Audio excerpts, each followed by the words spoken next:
stressed out, guys. It's kind of like stupid to complain about. I swear I'm not complaining. If I was a Hollywood executive, I would blacklist her.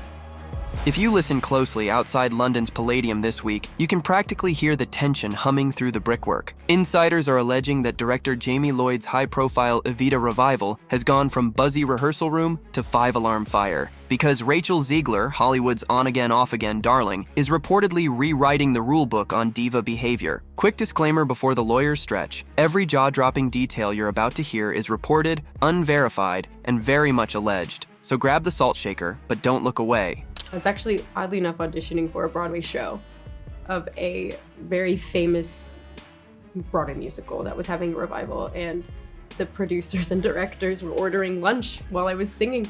Picture the scene. Day one, rain drizzling off the marquee, and Zegler strides in like she's about to deliver the Sermon on the Mount. Sources say call time was 9 a.m. Rachel arrived closer to whenever o'clock, latte in hand, energy set to watch me reinvent theater. Then came the first alleged clash. Lloyd offers a subtle note about blocking, and Zegler, bless the confidence, cuts him off mid-sentence to explain how she feels Eva Perón would command the space.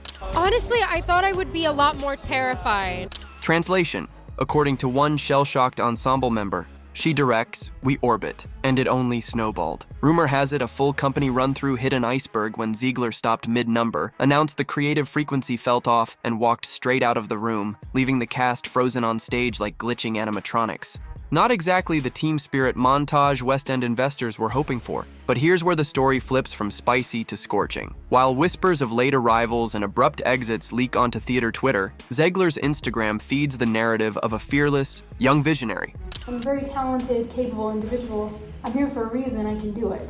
One photo dump caption channeling Eva's fire sits next to a backstage selfie so zen you'd think rehearsals were a yoga retreat. Fans are split. Half hail her as a misunderstood genius, half wonder if the show should be subtitled Waiting for Rachel, and that split is the powder keg. Because inside those rehearsal walls, if these reports hold water, every delayed cue, every contested note, every sideways glare stacks up like dynamite. All eyes now. Will Rachel Zegler conquer the West End or detonate it before opening night? Long before the rehearsal schedule started resembling a fire drill worksheet, the warning lights were already flickering in the theater blog's comment sections. This is the one time in my life where if you have something to say, I don't want to hear it. It began, insiders claim, with whispers drifting out of early table reads, little remarks about tardiness, temperature-controlled tea, and a leading lady testing her resonance down the hallway while the rest of the cast waited on mic checks. To the untrained eye, that might read as normal actor ritual, but to West End veterans, ritual without punctuality is just pretty chaos, and chaos, people, has a smell. The first scent hit on day one, phones buzzing with the same text, Rachel's running late, again. Allegedly, she breezed in wearing noise-canceling headphones, gave a breezy, morning beauties to nobody in particular, and proceeded to unpack a miniature altar of vocal warm-up gadgets.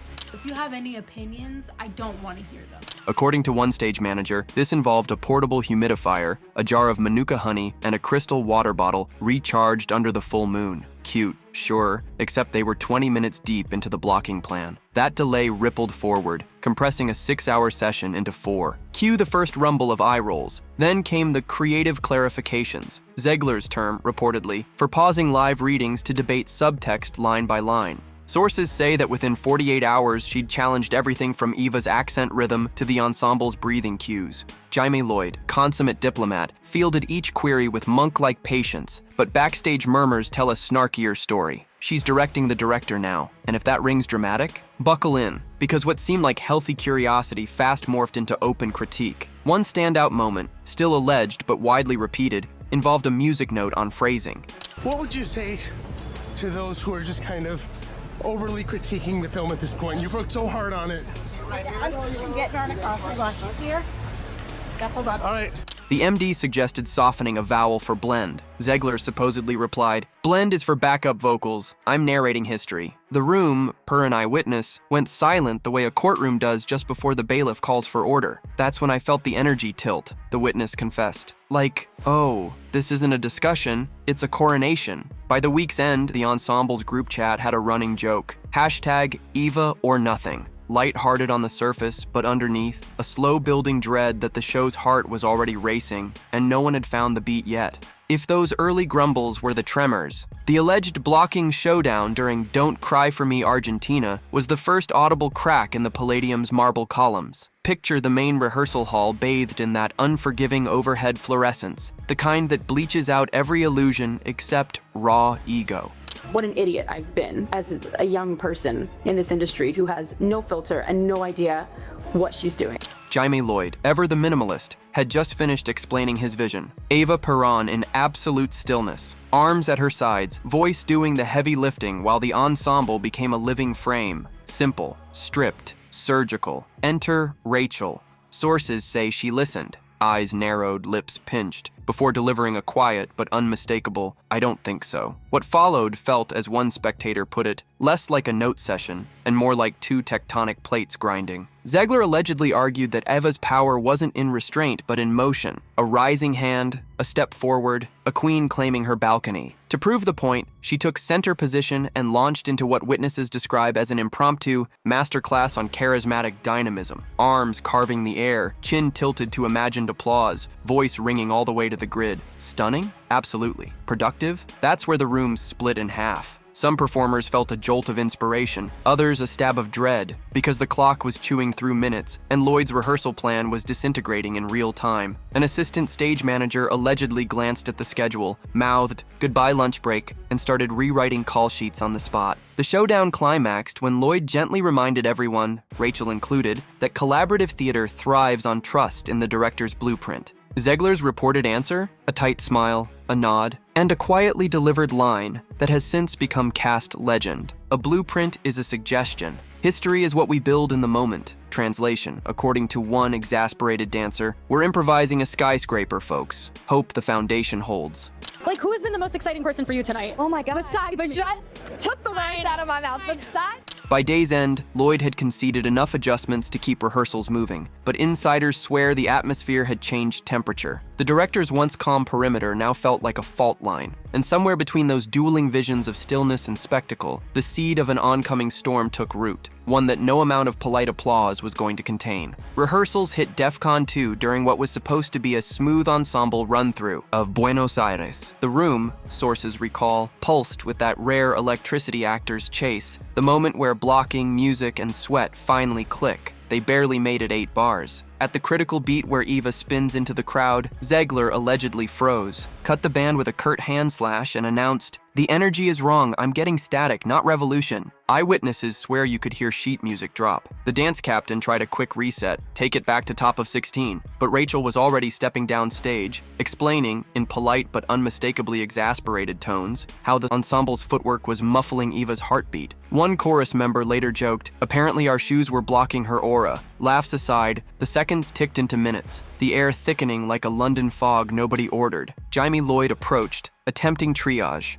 Gentle questions, fresh staging ideas, anything to keep momentum alive. Zegler listened, jaw tight. Then, according to 3 separate accounts, shook her head, slipped off her mic pack, and walked straight out the hall. No warning, no 5 minutes, no script left on a chair. Just the soft click of the door and the collective realization they'd lost their Eva mid-cue. The fallout was instantaneous. Techs killed the track. The company huddled in uneasy clusters. One swing asked if they should keep drilling choreography. A stage manager reportedly muttered, "Drill what? The lead just bailed." Lunch was rescheduled, call sheets redrafted, and a 25-minute hold ballooned into a 2-hour scramble. Meanwhile, phones buzzed with frantic texts. Did she quit? Is she sick? Are we done for the day? Zegler re-emerged the next morning. No apology, insiders claim, just a brisk, "Let's focus," before diving into vocal warm-ups. People have real problems and no one gives a shit if she got paid for 17 instead of 18 on her multi-million-dollar salary, which is not calculated by the hour. But the damage had fused itself to the atmosphere. Crew nicknamed that silence the blackout, a blackout that now hovers over every rehearsal like a storm cloud pregnant with déjà vu. Because once a lead proves she can vanish without warning, every countdown to curtain becomes a gamble. And Evita this week felt like the most expensive roulette table in town. By midweek, the rehearsal vibe had mutated from tense to triage, and a new phrase was born in the tech booth. Zegler adjustment. Need to rewrite a lighting cue because yesterday's blocking is now spiritually outdated? That's a Zegler adjustment. Rechart the sound mix after an impromptu octave leap? Zegler adjustment. On one particularly frazzled afternoon, the prop master reportedly slapped a label on a spare mic pack, Contingency RZ, and everyone laughed a little too hard at the gallows humor. Behind the glass of the production office, the mood was darker. Sources close to director Lloyd say his once legendary calm is running on fumes. He's still holding daily creative huddles, but insiders claim half the agenda now revolves around troubleshooting, not artistry. One assistant stage manager leaked a color-coded flowchart titled, "If Rachel Declines a Note, V3.1. Options ranged from clarify intention to, in tiny font at the bottom, escalate to producer, comedy, except no one was smiling. The ensemble, meanwhile, has developed a survival script. According to one dancer, they enter each day with 2 versions of blocking memorized. Director's Plan A and the Rachel Remix. You never know which reality we're living in, the dancer shrugged. So we keep both alive like twins in separate incubators. The emotional toll is showing. Coffee runs now include an extra tray labeled morale shots. Pure espresso for whoever just got steamrolled by a spontaneous motif reinterpretation. And it's not just the cast buckling under the load. A lighting tech revealed that rapid-fire changes have wrecked the cue list so many times the console file is nicknamed Frankenshow. We stitch it together, then the next day a limb falls off, they sighed. Even Lloyd's closest collaborators, normally evangelical about his minimalist genius, are whispering that the canvas is disappearing beneath constant repainting. Yet the most telling sign of fatigue came when Lloyd, Mr. Zen himself, allegedly ended a 9 p.m. notes session by staring at the empty stage and muttering, "We're hurting thunder." In a room built on precision and trust, that single crack of thunder is rattling every rib in the Palladium. The moment the email subject line read, "Closed door at 2 p.m., mandatory," the gossip meters in the Palladium spiked off the charts. Attendees? Director Lloyd, 2 top-tier producers, a union rep, and, most alarming, legal counsel on speakerphone. According to multiple sources, the meeting unfolded in a bunker-like conference room whose windows overlook Argyle Street, but whose blinds were drawn tighter than a snare drum. What was discussed inside remains sealed, yet tidbits leaked out.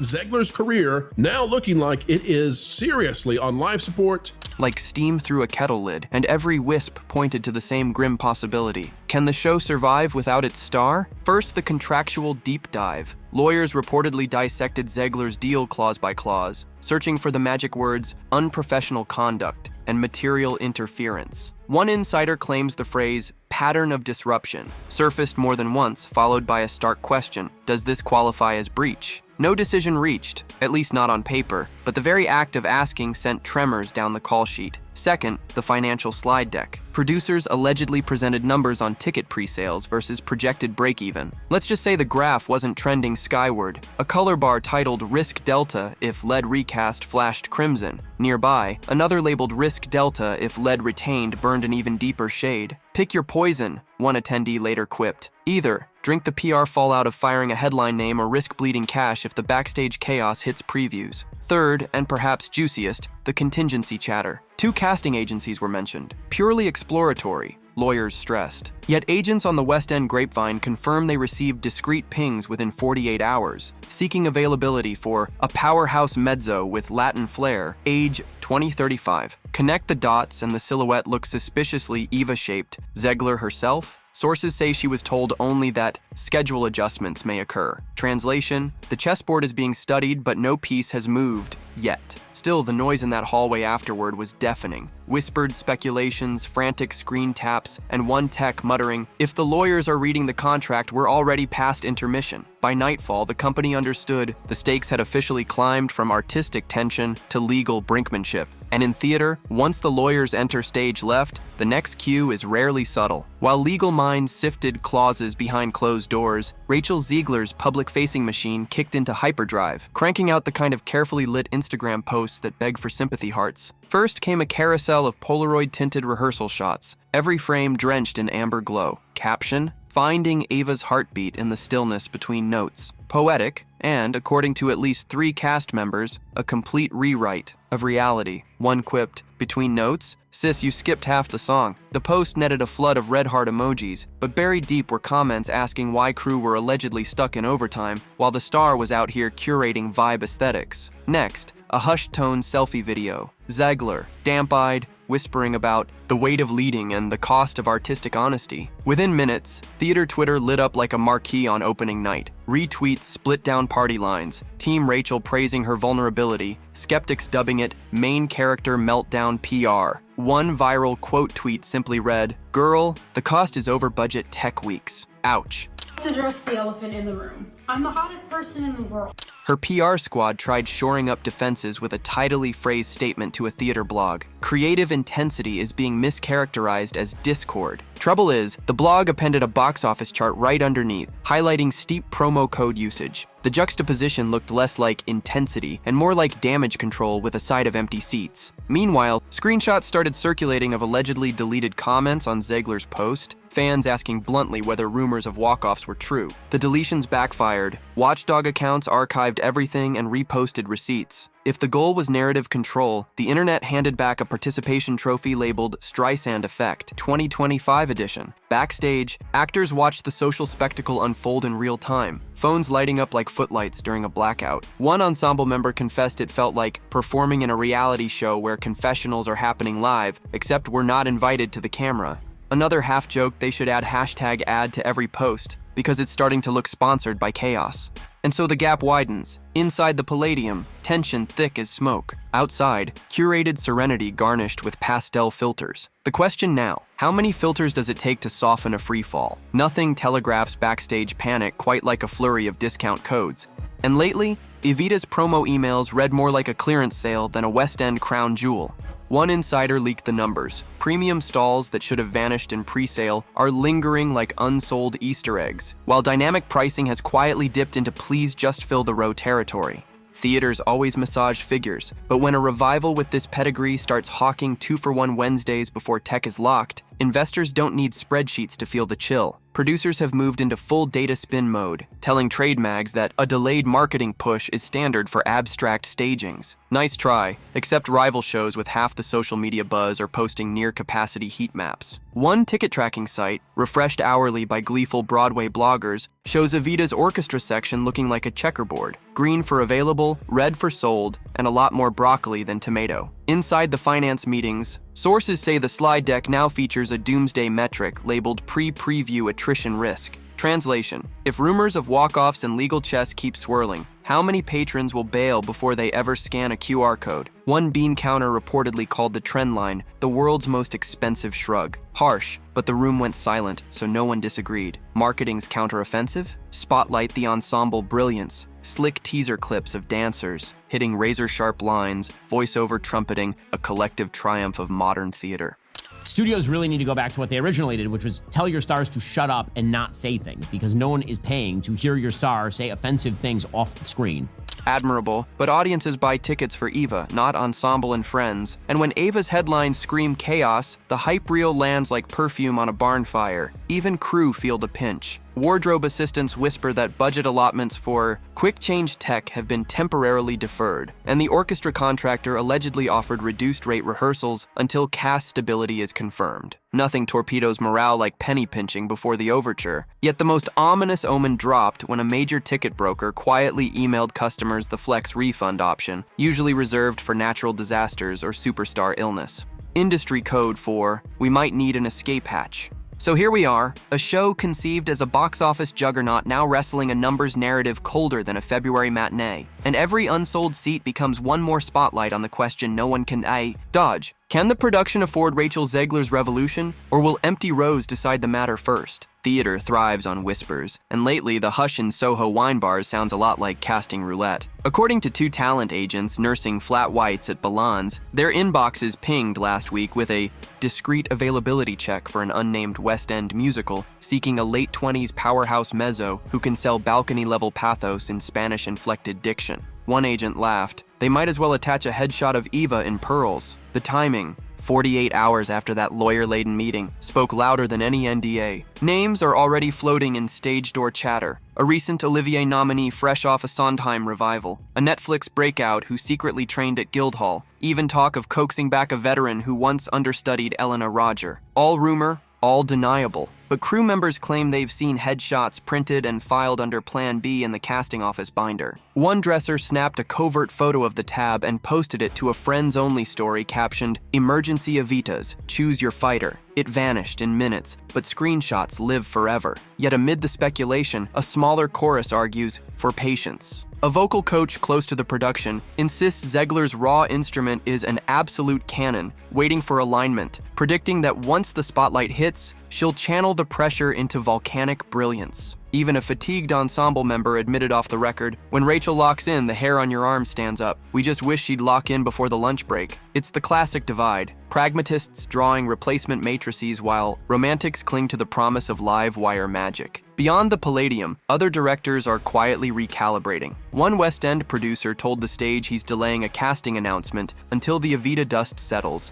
a diplomatic way of saying reputations are contagious. Meanwhile, Broadway gossip boards wonder if this saga signals the end of Hollywood first stunt casting or merely a cautionary footnote, because whether Zegler stays or exits, the industry is already rewriting its spreadsheets. How many followers equal reliable curtain calls? And when does brand heat start melting the set? One thing is certain. Phones across Theaterland are off silent, every vibration a potential plot twist. And until an official statement drops, London's nightlife has a new sport, betting which diva's entrance music will cue up on opening night. So here we stand, house lights half dimmed, the orchestra in an uneasy tuning loop, and every ticket holder. Refreshing email for an update that could land any minute. 3 endings hover in the wings. Scenario 1. Rachel Zegler harnesses the storm, strides onto that Palladium balcony, and detonates a performance so incandescent critics forget the rehearsal carnage ever happened. Overnight, the narrative flips from diva disaster to Phoenix rising, and Hollywood's redemption machine rolls on with fresh lubrication.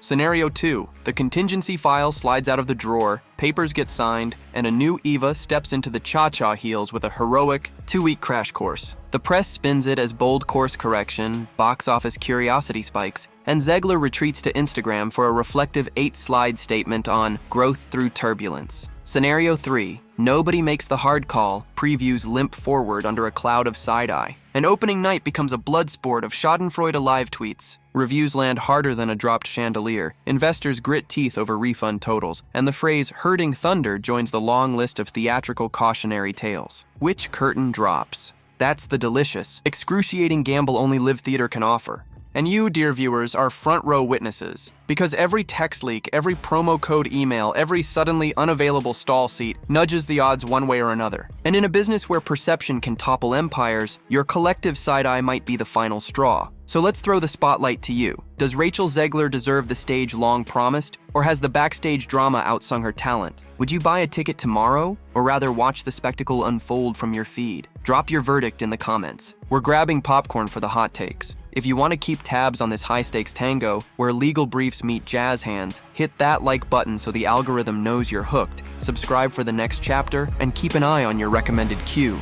because the sequel to this saga might arrive before the curtain even rises. Until then, remember, everything here is alleged until the applause meter goes up, or the house lights flicker out. Stay tuned, and let the drama decide its own finale.